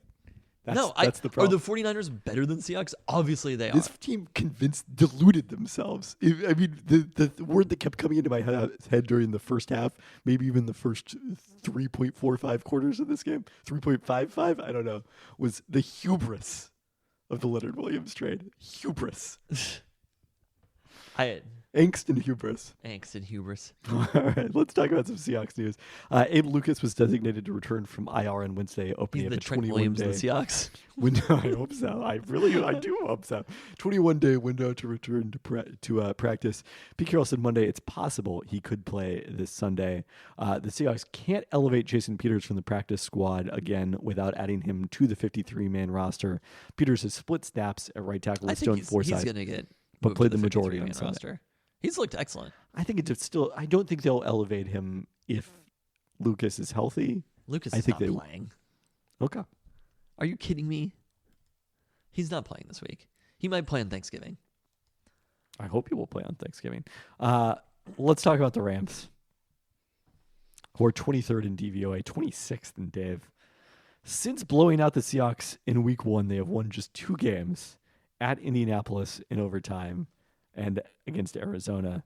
So why did they still rate pretty well in DVOA? Their schedule has been the 7th hardest. You consider that? I mean, compared to their record? Have you seen their record? Okay. With games against San Francisco, Philadelphia, and Dallas, all of whom were made on the Seahawks schedule 2 times in the Niners case. Matthew Stafford missed their 23 loss at Green Bay, which is also part of why I think it's remarkable that they're still 23rd in DVOA, before the bye with a UCLA sprain in his throwing thumb. But Sean McVay said Monday that Stafford should be ready to go on Sunday, and that the Rams signing journeyman Carson Wentz was a, quote, a chance to upgrade the QB room after backup Brett Ripien, now on the Seahawks practice squad, There we went go. 13 of 28 for 130 yards and a pick against the Packers. That's secret agent Brett Ripien to you. I also, there's something very amusing to me because I just connect Carson Wentz with that first year of the Rams' rise, and he tore his ACL against the Rams, right? Yeah. It was in that game. Never quite been the same since for Carson Wentz. Stafford's performance in the opener against the Seahawks was his best of the year, as he went 24 of 38 for 334 yards, a season high, was not sacked. His overall 60% completion percentage is his lowest since 2013, but his yards per attempt has bounced back a bit from last year's 6.9 to 7.4. The big story of the opener was our old friend Puka Nacua, who had 10 catches and 15 targets for 119 yards in his NFL debut. He hasn't maintained the pace of 300-yard outings in his first 4 games, but still ranks 6th in the NFL in receiving yards and easily tops among this strong rookie class. Tutu Atwell has seen his role marginalized with the return of Cooper Kupp, who's averaged 72.8 yards per game since returning from IR, which would be his lowest mark since 2020. His 8 yards per target are similar to last year, but he's catching just 51% of targets, which would be far and away the lowest of his career. His previous low was 66% as a rookie. So that's kind of baffling. Yeah, that doesn't really make any sense to me. I mean, one of those games was with Brett Ripien. But only one. The Rams' pass block win rate ranks 27th. They do expect to get right tackle Rob Havenstein back after he missed their last 2 games due to injury. Cam Akers got a team-high 22 carries against the Seahawks in Week 1, was subsequently traded to Minnesota. Then I believe he ruptured his Achilles. I think that's what ended his season. Football. Kyron Williams had emerged as the lead back before going on IR with an ankle injury. Royce Freeman and Darrell Henderson have split carries since then. The Rams rank 8th overall in rush EPA per play, but 29th since Williams went on IR. Rams 24th in defensive DOA. They're average against the run, 23rd against the pass. Geno in the opener averaged 4.3 yards per attempt. Oh, Lord. I looked at that and I was like, wow, was it really that bad? Oh, it was bad. was. It's kind of shocking looking at that score now, like knowing that the Seahawks are Yeah. like, I guess a Generally good team, Yeah. but that they just Although they're average by DVOA. But how much they got crushed by the Rams in week Yeah. 1. It's very strange. That was their fewest allowed all season. They have allowed at least 8 yards per attempt in 6 of their 9 games, including each of the last 3, which include losses to the Steelers and Packers, 2 teams not known for their explosive offenses. They have held opponents to the 8th lowest completion percentage, but the 11.6 yards per completion opponents have managed are 7th highest. Rams 24th in sack rate. Aaron Donald has 5.5, and third-round pick Byron Young has 5. Donald is still third in pass rush win rate among defensive tackles. I mean, this is kind of just a... You by the way, know who's number 1 in that stat, right? It's Boye Mafe, right? No, amongst defensive tackles. Oh. It's Jalen Carter. Your nemesis. Great. Sometimes the stats lie. Pass rush win rate. Devin Witherspoon is awesome. And didn't... Whatever. Devin Witherspoon is awesome. The Rams are kind of just a below average team at everything who happened to crush the Seahawks in week 1 and also are the Rams. It's right. You're right. If this wasn't the Rams and there wasn't the history against If Sean it was McVay, it would not any be a other scary team. game. But also Matt Stafford. You just can't call him Matthew, can you? After week 1, I did. I think there was a long rant about it, but he's back to Matt now. Oh, no. Anyway, Matt Stafford. He is playing very much like the Detroit era. He's Stafford. playing like Matt. Matt Stafford is the type of quarterback who can shred the Seahawks defense, right? If they're not getting the pass rush there, if they're not getting to him, making him feel uncomfortable, if they do He was not sacked. And I think I said that right. I have a little bit more faith in this defensive line and the Boye Mafe, Leonard Williams. Boye Mafe 7 consecutive games with a sack. Devin Witherspoon didn't play in that game in week 1. The secondary is definitely better. Like, the defense overall is a better team. Jamal Adams obviously did not play. Overall, the defense is there's a lot of Devin Bush in week 1. Devin Bush has been just relegated, right? You say that promotion and relegation doesn't exist in the United States. It exists with Devin Bush, and he has been relegated. But the team that played the Rams in week 1 is a different team than they are right now. Offensively, they're closer, but even then there are some differences. Well, they're probably not going to go 2 for 16 on third down or whatever they did in that game. I mean, a little bit. They just ran so few plays that they could never really get in a rhythm offensively. It was a Seahawks game. But that wasn't the case last week. That wasn't their problem. They ran a shit ton of plays, I think. So this is one of those games where I'm like, the Seahawks should move the ball. In any other situation, I'd say that the Seahawks should move the ball. And I think Stafford's going to score points in this game, right? Like the Rams are going to score points. He's going to move the ball. It's going to be frustrating. In the end, they should be able to comfortably win this game, like a 10-point game or something. Comfortably. They're 1-point favorites in this game. But you understand that, they should be ahead most of the game against the Rams. They are a better team than the Rams are, and the Rams are not in a good position. Matthew Stafford's back. I get that. They're going to look a little bit better. But Seahawks ran 74 plays last week to 61 for wild. Washington. I actually still feel... I think they're going to win this game. And I actually feel semi-okay about it. Going into it. The thing that concerns me is the Rams-ness of it all. And it's Sean McVay. They know how to play the Seahawks. It is Matthew Stafford. He knows how to play the Seahawks. He knows this defense. He's played it over and over and over again. All of those things you talked about, like Rob Havenstein coming back, this shit always happens against us. 78 plays for the Rams, 46 for the Seahawks. The defense is going to play better than they played in that game. I think they were just a little bit shaken in week 1. They weren't quite ready for the season to start. And the Rams were more ready for the season to start. But time has passed. The franchises have gone in different directions. I don't know. It doesn't concern me as much as I think it could. I think it probably should concern you a little more. The Seahawks very much can lose this game. They're playing on the road. I do think it's low-key a must-win game for them, too.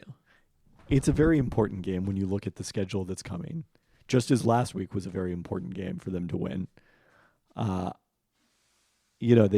needed to at least go 1-1 in this stretch, so they've accomplished that minimum. I think my percentage chances of victory are like 58% for this one. I think the Seahawks deserve to be favored, and it's not quite a knife's edge, but I don't think they're overwhelming favorites by any stretch of the imagination. So I think it's a very losable game, I guess is what I would put it. I'm a little bit more like 65%. Well, you're always somewhat higher, so that's not surprising. But I just, looking at it overall, like the Rams had a long time to prepare for that game in week 1. Obviously, they have a long time to prepare for this one because they're coming off a bye. It's just different though. Like the roster is different at this point. The Rams are a little bit less incentivized to win. They're not making a playoff push. They have their draft pick, right? I believe they do have their draft pick. But I'm it not, being the Rams, I I'm can't not say saying for that sure. they're tanking, but like the Seahawks are very incentivized to win this game. And I will give the Seahawks credit. Aside from that Bengals game, they have won these close games this year. They've won the games that they lost last year. I don't think that's the thing to give them credit for. Winning is a thing to give them credit for. Yes. Whether you like it or not. I mean, obviously it's better to win a close game than to lose a close game, but it's better to not play a close game at all. It doesn't, in the end, it is the exact same thing. I don't think that's the case. So the Rams do have their pick this year. They have all of their top 3 picks, in fact. So no one is saying fuck them picks in LA anymore, except for the Lakers. They are still saying that. All right. The Washington Huskies got to 10-0 by beating Utah last Saturday. And you know what the theme of the day was in the East End Zone? There's only one thing that it possibly could be. Was it angst? Angst. People were complaining about Michael Penix Jr. over the course of this game. The Heisman favorite. That's what I was saying about Chris Smith. He sows discord. It was not Chris. Chris was not responsible. There was a lot of angst about the tackling in the first half, and probably deservedly so, because Utah set a season high for passing yards. I think it was a season high for passing yards in the first half when they ran 36 plays for 306 yards. And then in the second half, they ran 21 plays for 76 yards in the entire second half, while Utah with 37 for 179. Still ended up Utah's 3rd best game of the season in yards per play. But in the second half, the defense outscored the Utah offense. There we go. It was not 6-0. 2-0. It was 2-0. So this was the moment. Utah driving for a potential go-ahead score, trailing 33-28. Utah it was a strange series of events because Bryson Barnes missed a play, I think after a roughing the passer, if I recall correctly. Yep. Their backup quarterback comes in. They get called for a hold. They're 1st and 20. And I don't remember if there was another play. I think there was one more play. I think it was 2nd down where Barnes' pass gets tipped and intercepted by Alfonso Tupatala. He jukes Barnes at like the 20 or the 30. And he's heading to the end zone a block untouched. too. There was a block there, and I thought they called a block in the back. When you saw the officials conferring, we are hugging in the East End Zone. It is very similar, not quite to the level, but very similar to what we experienced against Arizona State with the Mish Powell pick 6. And then the people in the row in front of us. So we're on the far end from Tupatala scoring this literally, touchdown. you are like 150 yards away from that. So far, Yeah. you like 4 And or also, 5 miles. We're not that high up, so it's not like you're looking down on the game Right. and seeing it. You're pretty low. Some people in the row in front of us say he dropped the ball, and I, being the every blade of grass minded person that I am, been taught well by Pete Carroll. Start thinking, but wait, did it go into the end zone and out for a touchback, or are they getting the ball at the 1 yard line? Because there's a huge difference between those two things. And as soon as they announced the 1 yard line, my positive energy contrasted with the just anger, the sheer. Oh, I think the anger was fair. You can't tell me that the angst wasn't fair. I'm not saying it wasn't fair. You don't set up a pick 6 to pin them at the 1. I'm not saying it wasn't fair. I am saying we cannot compete in the past. Yeah. So we have to be forward thinking, as players said after the game. And immediately started thinking, this is a great safety time. opportunity. Here we go. And lo and behold, with Tuli Letulasanoa, who played the majority of or a regular amount of this game after being limited for such a long period of time, and Carson Bruner combining for the tackle in the end zone on the first play, the Huskies get the safety, take a 7-point lead, get the ball back. They didn't ultimately score. 35-28 ended up the final score in this one, but I mean, I definitely a couple of thoughts. Number one, when we saw that it was at the 1. It was a longer view too. Like I was watching on TV and I saw it and I was like, right, I'm jumping up and down and celebrating, and they show like Zoe looking back and just being so shocked about what had happened. And I thought it was a penalty. I'm like, we'll still score. It's fine. You know what I mean? Like it sucks, but whatever. Immediately my thought goes, we'll get the safety. We'll score again. I said the same thing. 9 points is better than 7. I said the same thing. Because really, like, a safety is one. If you have a good offense, it's like basically the best play in all of sports. Yeah. And all of football, right? To be able to get something like that, it is a huge swing. It's like Benjamin Morris wrote a piece for 538 I saw referenced recently in Ryan Hanlon's great book on soccer analytics. That the value of a steal is 9 points. Which actually is not. It's 9 times the value of a marginal point because, like, The value of a steal in what sport? In basketball. 9 points? It's not actually 9 points. It's like a steal provides 9 times a marginal steal on the margins provides 9 times as much value as a marginal point because someone else can score the point, but usually no one else is going to get the steal, if that makes sense. What? You're lost on this one. What are you talking about? It's a tough one to explain.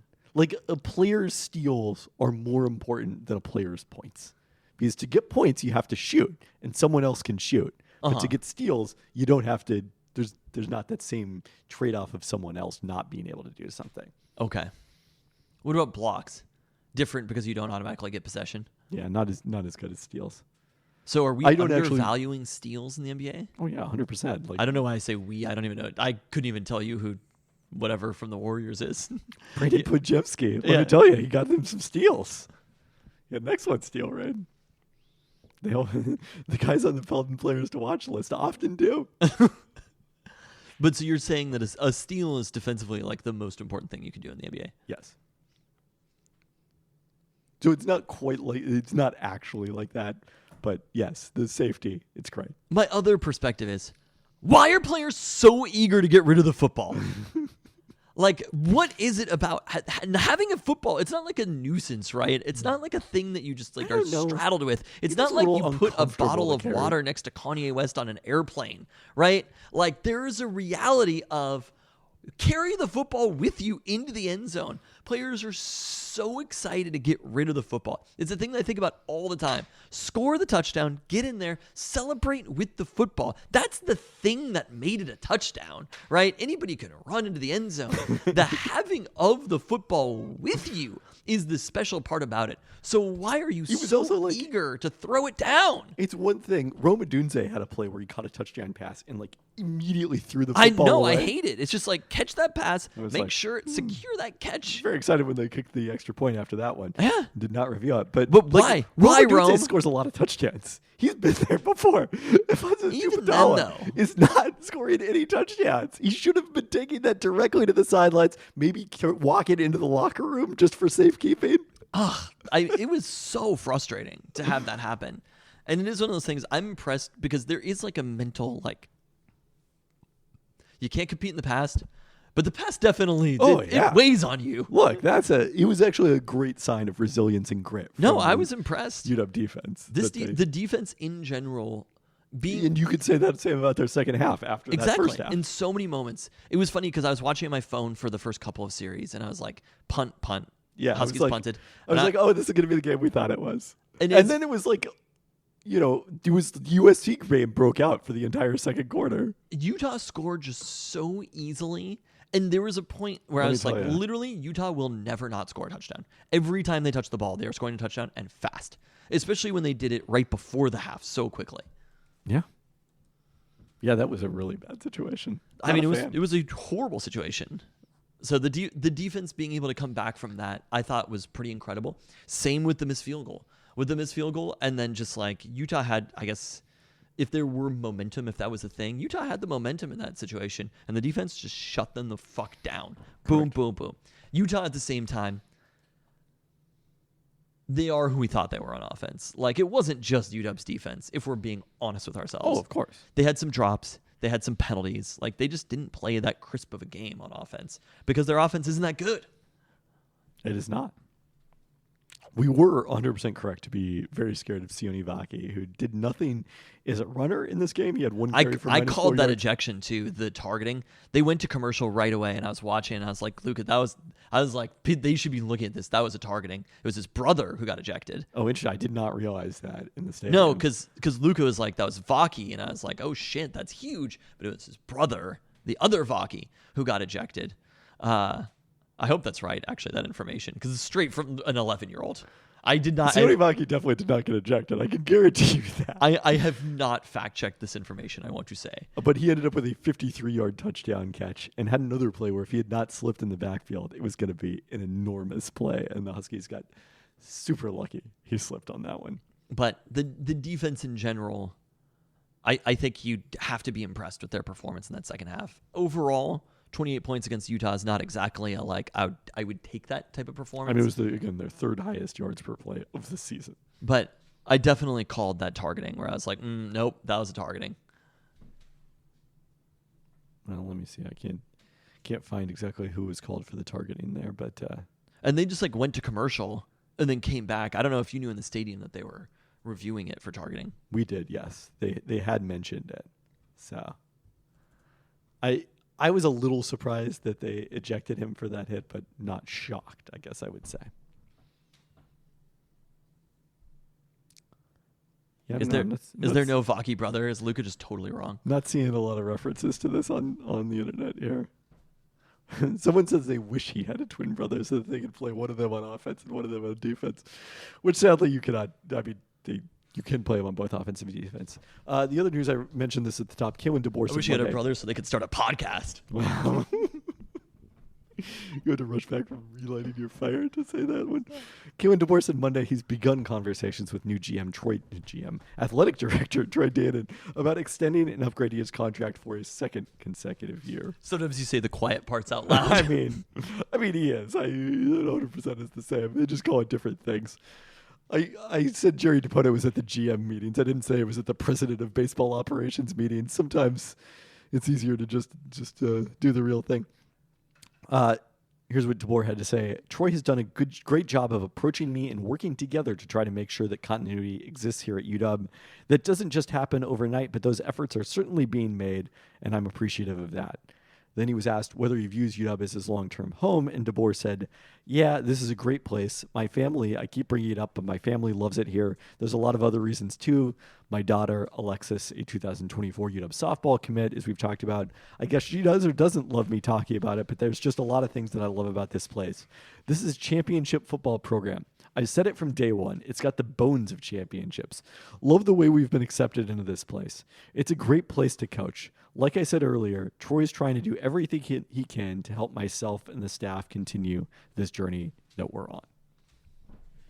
AKA, Texas A&M made a phone call to Kalen DeBoer's agent, and Kalen DeBoer's agent was like, hey, we need to be paid more here. Troy Dannon, credit to him, he had one job taking over as UW's athletic department, and that was to not lose Kalen DeBoer. I think he's got more than one job, but that's job one. I will say that. No, I mean, he's the UW athletic department president or whatever. Athletic director. He's again the actual. He's in charge of UW football. Like that is. I think he's got a Mike Hopkins situation to figure out. I don't think that's not. There are other situations to figure out. Job number 1, 2, 3, 4, 5, 6, 7, 8, 9, 10, 11, 12, 13, 14, Again, 15, 16, 17. The men's basketball. We saw it this summer. UW is in the Big Ten because of football. They changed their conference after 100 years. 100 years in a conference. And I can tell you the consideration that was given for it is not a UW baseball consideration. That was a football decision. Well, it's a revenue decision. It's a TV decision, and the bulk of the TV money comes from football. From But that football. doesn't mean that men's basketball isn't a very important source of revenue for the athletic department. And again, that is going to be a very important question. That's not going to be 13. It's going to be like maybe 4 on the list. Okay. Mike All right. Hopkins' future. Anyway, Kalen DeBoer staying in Seattle. I mean, And look, he could have made more money last year if he had wanted to after that season that they had. Kalen And DeBoer? one of the things he prioritized was a larger pool for his coaching staff. And relative, the UW's assistant coaching salaries are in the top 10 nationally. Kalen DeBoer's salary is nowhere near the top 10 nationally. I think that and this might be the end of Ryan Grubb, but like, the end of Ryan Grubb sounds horrible. As Ryan UW Grubb is offensive going to coordinator. get a lot of opportunities this offseason, likely to be a head coach, possibly even at the Power 5 level. I don't think Ryan Grubb should take a job that's not at the Power 5 level. I think you should take the Boise State job. Oh, I absolutely do not think so. If I'm Ryan Grubb, Take the job that sets up the job, not the job. are you familiar with Dan Lanning? I am familiar with Dan Lanning. I don't think he's going to. Sometimes the job that sets up the job is the University of Oregon. Okay, well, well, sure. I mean, Dan Lanning, much stronger public statements about his plans to stay at Oregon. I after- kind of saw that. His was almost too strong. Like, Kellen DeBoer's was like the right you were like, sweet I spot. think you might actually be going somewhere else. You're so strongly saying Exactly. this. It was like, you doth protest too much, Dan Lanning. Be a little bit neutral here. I'm not worried about my contract T-shirt is raising a lot of questions answered by Not the whether I'm worried about my contract. But I don't think that the equivalent of the Oregon job is going to be available to Ryan Grubb. If it is, awesome and great for him. I'm just I wouldn't- skeptical. I think it's more second tier. I don't Power think that 5 Ryan Grubb is schools. going to be the head coach of Texas A&M. It wouldn't shock me. It would shock me. Texas A&M is going to spend so much money. On who though? It doesn't matter. Who? It doesn't matter. does They'll matter find 'cause someone. There someone has to be a someone person. will take their money. But who is out there? Someone will take their I'm money. sure, like, Eli- there's like probably Eli the James Drinkwater? Madison head coach or whatever. You know what I mean? It's not going to be the James Madison. Who do you think it's gonna be? I just Who told are the you who I coaches? think it's Do you going know to be. how many people got fired this week? I guess it was the week of firing around college football. A lot of coaches in that mid-tier. You have to find a pairing of mid-tier head coach at No, they don't have to fire my. Like, they're going to find a someone else at the same level as Texas A&M, whose contract is not currently as large, is going to go to Texas A&M. Like Lincoln Riley went from Oklahoma to USC. That's going to happen. Like Brian Kelly went from Notre Dame to I do LSU. not buy this. You're not understanding the new college Can you football give landscape. me a hypothetical person? Just can you make I up? mean, I don't know that many college football coaches. I don't really care about college football outside of UW. God, I care so much about college football right now. I actually kind Wild. of hate college football But, outside but, of can UW. can you give me? Maybe Ryan Day. I mean, I don't think he's actually Ryan gonna Grove will be the coach of Ohio State. It'll be Urban Meyer again. Well, probably would That's be. actually not a bad one. But Ryan Day, my Ryan Day God. is not going. If he loses to Michigan, they might carry him there themselves. That's my point.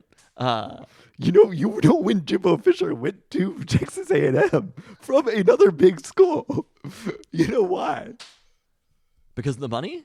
Because he was not in great situation at Florida State anymore. Yeah. I am very fascinated who ends up being their head coach, but I'm just throwing this out there that I do think that Ryan Grubb is near the top of the list. I don't think so. Not at Texas A&M. I think he is near the top of the list of coordinators who are going to get college head coaching jobs. I agree that he is. I think that athletic directors prefer to look for coaches, established coaches at the mid-major level, like Kalen DeBoer.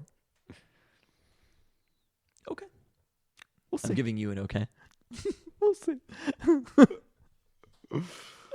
How was Jimbo at Florida State before Well, he they went went? 5-6 in his final season before he left.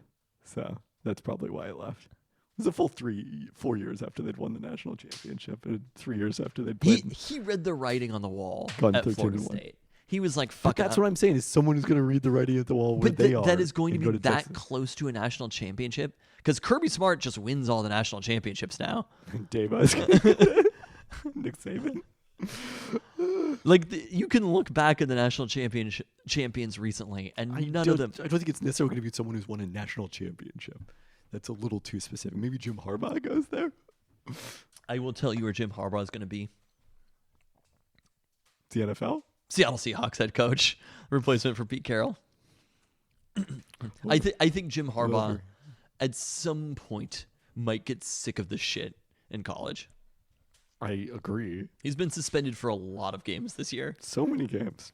At the same time, like, he would also if there was a similar situation that happened in the NFL as happened at Michigan. If only there were an example of a team caught stealing signs in the NFL. Did Belichick get suspended? I don't think he did, no. But I think he would if that happened now. You think so? Yeah. Because the whole thing about what happened with Brady was clearly a response by the NFL to not punishing the Patriots enough over Spygate. Deflategate was more harsh of a punishment because of the lesser punishment during Spygate. Yeah, because other NFL owners were upset about this. But we need to talk about, like, there's a top 10 matchup it's the final matchup between UW and Oregon State, which is a meaningful thing in and of itself. Like, as much as, like, we're going to keep playing Washington State in almost all likelihood, Oregon State is the real loss here. Like, fuck Stanford. Cal's whatever. Yeah. I agree with both those Oregon statements. State is the school that UW should be playing every year and is no longer, probably never going to play, like, almost ever again, because if you're already playing Wazoo as one of your non-conference games, why are you going to schedule Oregon State as well? Can we think back at all the great moments we've had against Oregon State? Well, I mean, in particular, this season is very reminiscent of the 2000 season when Oregon State head coach Jonathan Smith was the quarterback at Oregon State. And the top three teams in the Pac-12, at that time the Pac-10, were Oregon, Oregon State, and Washington, who ended up, like, basically all beating each other. Oregon beat UW, UW beat Oregon State, and Oregon State won the Civil War, what was then the Civil War, no longer that, against Oregon, allowing UW to go to the Rose Bowl. 51-3 also. Beat Washington State 51-3 that day. Oh, yes. And then Oregon State also went to a New Year's Day game playing against Notre Dame in the Fiesta Bowl. And hours after UW beat Purdue in the Rose Bowl, Oregon State destroyed Notre Dame in the Fiesta Bowl. Maybe the all-time best day in the history of the Pac-10/Pac-12. I remember that day that the Civil War was happening and the Apple Cup were happening like it was yesterday. You were at the Apple Cup, right? I was. I was in Portland, Oregon, Yep. visiting a family friend who was in the hospital. And you could feel it in the air, the angst in the state of Oregon. And watching it, I remember trying to pronounce TJ Hushmanzada at the time. Hoosh. That was a very fun one. But I'm thinking of the memories more like 2006. The rain? A bright-eyed and bushy-tailed young Tristan had just started at the University of Washington. So excited to go to college football games. I'd already seen the likes of Brady Quinn and Matt Leinart and Reggie Bush. And in came Oregon State. And I don't know where this ranks historically speaking as one of the rainiest days in Seattle history. But if you were to ask me about it, it is numero uno. Number one rainiest day in Seattle history. To me, even though I was not in it, the Stanford game was rainier. Flash forward 2 years after that, I guess, because they probably played Oregon State on the road. No, back-to-back years. Back-to-back at home. Flash forward to the very next year, Oregon State at home in Seattle. Turns out... Dramatic pause here. Somehow the rainiest day in Seattle history was repeated with I believe we've looked this up, and it was not actually that rainy in 2007. It was just a miserable day. The 6-1 was rainy. And UW's quarterback, Isaiah Stanbeck at the time, injured for the season. Suffered a Liz Frank injury. In that game against Oregon State, those are my first two introductions to playing Oregon State in Seattle, Washington. I am fine with never playing Oregon State again. Thank you, sir. I think it's probably going to continue to rain in October and November in Seattle, even if they're playing Iowa or Minnesota. It doesn't matter. Sometimes when playing a school gets so deep, this is a canon event for me. Playing Oregon State, I have never been as wet from rain as I was in that game. I remember going home and literally just taking my clothes off and immediately putting them into the dryer. Drenched. It's one of those things where your hoodie is drenched, and then somehow the shirt that you're wearing underneath, the Weasel logo UW, Husky under it, the Weasel. that shirt, also drenched to its core. all we were doing was sitting around waiting for UW basketball season to start, because that's how long ago this was that we cared about UW basketball more than UW football. You've actually got the years wrong. It was 2005 and 2006. That's fine. I didn't know which year I went to UW, apparently. No, it's because I was thinking of the end of the year rather than because I graduated in 2007. I am good on Oregon State. Thank you. I am happy to build up a rivalry with Indiana, Illinois, Wisconsin, Nebraska, whatever, Purdue. We will see. But nothing can compare to the memory of how horrible it was going to those back-to-back Oregon State games. The fact that they were back-to-back years really did just add to the misery of it. I did not attend the 2005 game. It was not misery it was Kathy Bates level misery going to those two games. But the Stanbeck game, we were in the East End zone. I can still remember how depressing it was. We were not in the East End zone. No, we were for that one. We were over in the other side in the student section that was on the side. I definitely was. No, we were in the East End zone for that one. We I didn't was start a going to the student. students. I guess you were. That is true. What are you talking about? Maybe you were alone in the East End zone, good sir. But just like I was over in the student section on the side for both of those games. Well, this last Oregon State game is going to be pretty meaningful in its own right because it's the first matchup ever where both teams are ranked in the top 10, just the fourth matchup. I ranked in the top 10? Well, you go by the AP poll. Fuck the college football playoff. Who's ahead of Oregon State in the college football playoff, by the way? Who It's cares? fucking bullshit. The last time coming in 2000, that aforementioned season where the Huskies beat Oregon State at home on a last-second field goal, really a terrific game. The Huskies opened 1.5-point favorites for this game in Corvallis, but are now 2.5-point underdogs at 10-0. Wow. The bettors do not like what they see from this UW team. I think we'll get to it later. Okay. Oregon State, a more balanced team. They're 7th in offense and FPI efficiency, 27th in defense as compared to 42nd for the Huskies. And not factoring preseason expectations would favor the Beavers in that metric, but some of the other metrics out there, sports references, SRS, have the Huskies much more clearly the better of these two teams. Oregon State's loss at Washington State, one of their two losses, wasn't surprising at the time when WSU was ranked in 4-0. Cougs haven't won since that game. That is wild. Their other loss came 27-24 at Arizona on October 28th, and I can only imagine how embarrassing it would be to only beat Arizona by a touchdown and comfortably lead the entire time. Best win for the Beavs, they beat Utah 21-7 at home, and they are coming off their most lopsided Pac-12 win of the season, beating Stanford 62-17. DJ Uiagalelei, playing the best football of his career as a fourth-year junior, didn't average more than 6.8 yards per attempt in 2 seasons as a starter at Clemson, but has pushed that to 9.1 this season. His 15.4 yards per completion are most in the Pac-12, 7th nationally. Add in rushing value, and Uiagalelei is 11th in QBR in the nation, just one spot back of reigning Heisman winner Caleb Williams. No receiver with more than 600 yards, but their top 3 are all in the top 14 in Pac-12 receiving EPA. Anthony Gould has been particularly dangerous, averaging 18.2 yards per catch. And tight end Jack Velling, I just saw his name, and I was like, yeah, this is their tight end. That's an Oregon State tight end. We've got Jack Velling versus Jake Westover in a battle of tight end names in this one. I mean, they're coming off a year when they had Dalton Kincaid, too. He has a team-high 8 touchdowns.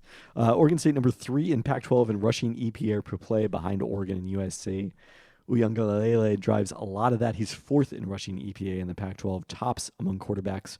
Running back Damian Martinez ranks 9th, averaging 6.6 yards per carry, but backup Deshaun Fenwick is an effective counterweight. They've combined for 12 touchdowns. Also keep an eye on the run game on leading receiver Silas Bolden, who scored twice on runs. The Oregon State defense ranks 4th in the Pac-12 in overall FPI efficiency, 4th in opponent EPA per play on passes. They're 5th, a little bit more vulnerable in runs, although most of that team... Luke Musgrave, by the way. Yeah, I was going to say Dalton Kincaid is Utah, right? Yes. Although most of that damage was done by 2 teams. UCLA ran for 287 yards against Oregon State, and Cal ran for 240, somehow both in losing efforts. Washington State was the only other team to even crack triple digits in rushing yards. The Cougars are also the only team to throw for 300 yards against Oregon State's defense so far, though Noah Fafita was highly efficient in their loss at Arizona. The Beavers have forced a turnover in every game. They're tied for second in the Pac-12 in overall turnovers forced. And Andrew Chatfield leads the way with 9 sacks, including 6 the last 3 weeks. So this could be the kind of game. I mean, I've loved the way that Dylan Johnson has been running these last couple of weeks. Yeah. It felt like by doing it again against Utah, not as amazing. Obviously, could not match the USC performance, but literally, like if you were to look at it skill-wise of the defense, it might have even been a better performance against Utah that he had. But the way that Dylan Johnson has been running the ball, coupled with Michael Penix mixed in, I think this could be another week that Dylan Johnson is a real factor. I think that would be a great sign for the Huskies. I'm a little surprised at how much. So why do you think, you said you were going to get to there, why do you think that bettors have been banging the Oregon State line so much? Because this thing we've already talked about. People pay too much attention to the direction things are going and not enough to where they actually are. They had a massive victory last week. And I also think, I also think the other element of it is, like, people's takeaway from the Utah game was, Tupatala dropped that touchdown at the 1 yard line. The Huskies were lucky to still win the game. And it wasn't like, as I just said, Oregon State beat Utah more comfortably at home, but that was still a good win for the Huskies. Like, they beat a really good team.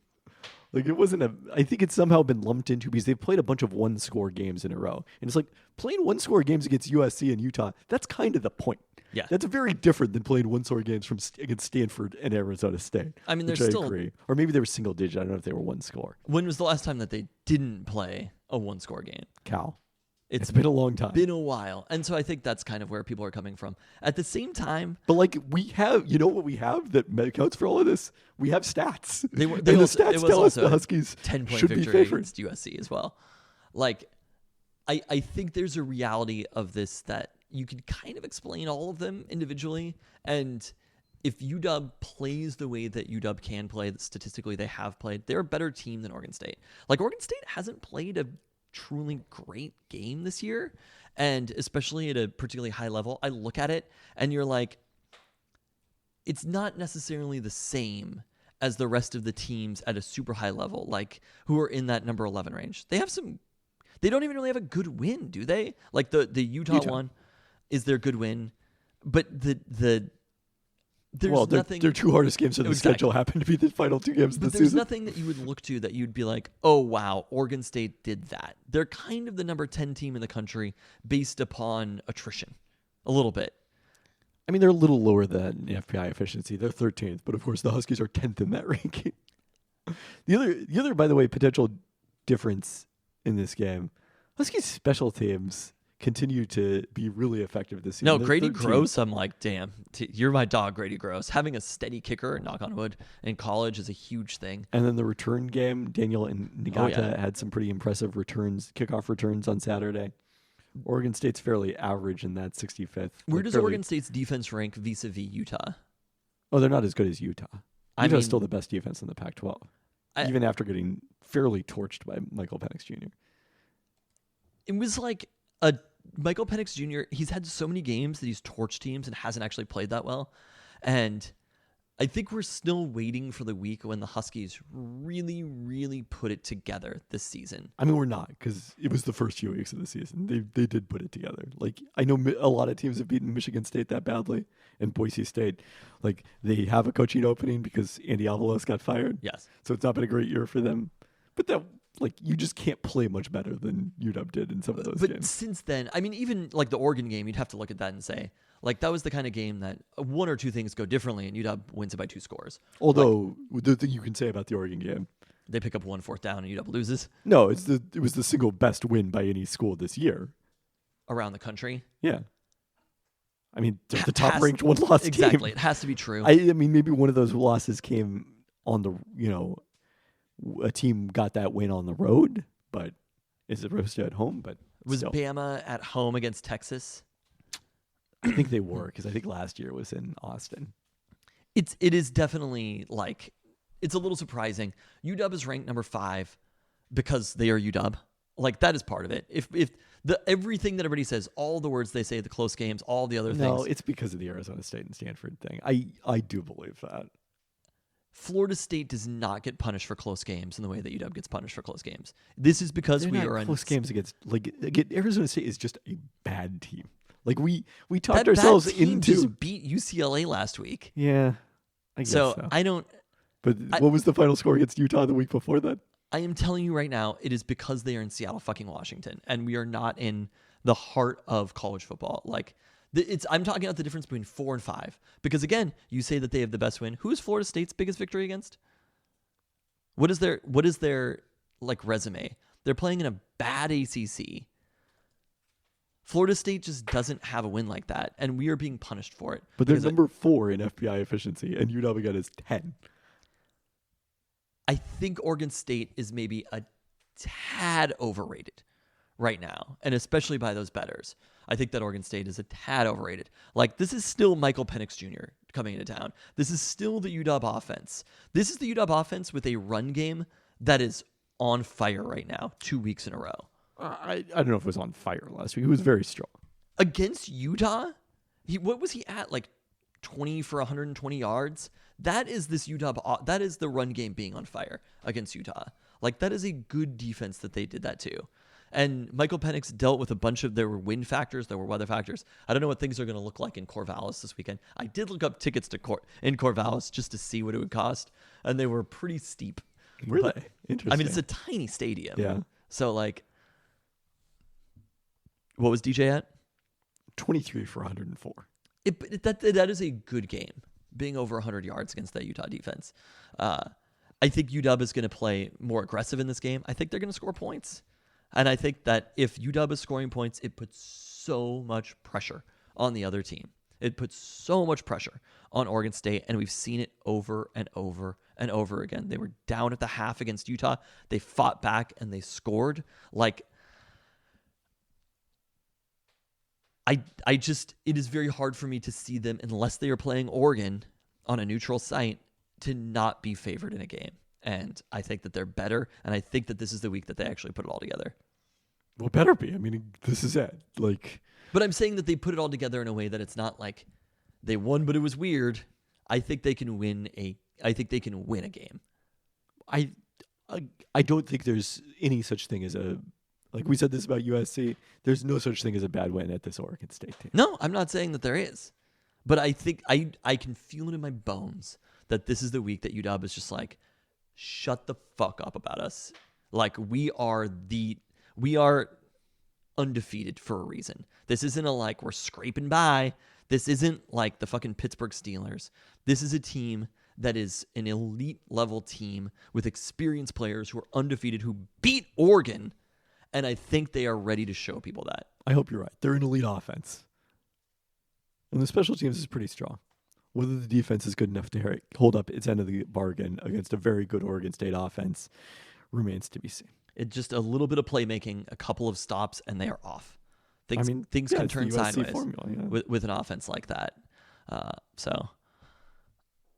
And I think certainly you want to put, it's the same thing as Utah last week, although it didn't play out this way because UW's secondary, deep passes. No, that's the thing that scares me the most. We haven't really heard much about Cam Fabiculainen, who started this game on Saturday, did not play. And Jalen after McMillan the first should be quarter. back as well. I mean, Jalen McMillan played a limited role, on Saturday. It's been a little bit underrated that the offense has looked a lot worse since Jalen McMillan got hurt. I think that's more because of who they've played. I mean, look. Stanford? Fair. I don't think that look, they've still got Roma Dunze and Jalen Polk. They've still got Jeremy Bernard making huge catches. Think about how deep that offense is. I agree, but you can only throw to one of those guys at the time. Yeah, but if one of them is open, you could throw to that one. And the more players that you have to open up things for Roma Dunze, for open up things for Jalen Polk, to open up things for Jalen McMillan, it matters. I mean, it is true that all the games where I said where they were playing at a high level were where Jalen McMillan was healthy. I think it's a big deal. I don't know if he's healthy, but having a healthy Jalen McMillan would be a huge, huge deal. I think the safety play is much more important to UW. The offense is fine. The deep passes is what scares me the most. And so putting teams in position where even if they miss one of those, they're not going to throw them over and over and over again, like getting a little lucky occasionally. But just not giving up 40, 50, 60-yard touchdowns is the number one thing that I think they have to avoid. Yeah. All right, percentage chances of victory. For the last time against Oregon State ever, possibly. They'll play Oregon State eventually. I mean, at some point, but it's not going to be for a while, probably. I think it is the same as the Seahawks. I think it is 65%. No, that is way too optimistic. I'm at 55%. We will see. There's 2 of these left, and hopefully a third. So the Huskies just have to win one of their final 2 to assure themselves a spot in the Pac-12 championship game. But we're not worried about a Pac-12 championship game spot right now.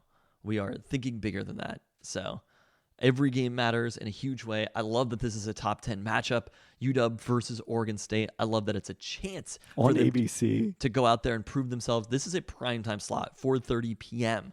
On ABC. This is going to be a huge one. Can you look up the weather in Corvallis really quick, though? Because I don't want to say that's going to be a huge factor. I trust the UW run game, but I would love a beautiful, crisp day in Corvallis. Just like a nice autumn day. I think Saturday is the one day in Seattle it's supposed to rain, right? Great. If I recall correctly. Well, the weather in Seattle would never extend all the way down to Oregon. Yeah, it's also rainy in Corvallis as well. The peak is like the beginning of the game, basically. So okay. Yeah. Well, maybe it'll be a Dylan Johnson game, this one. And a fair bit of wind, it seems like, as well. Maybe I'm talking myself down to 50% in this game. I guess I see what the bettors were saying. No, we'll see. On that note, thanks for listening. Thanks.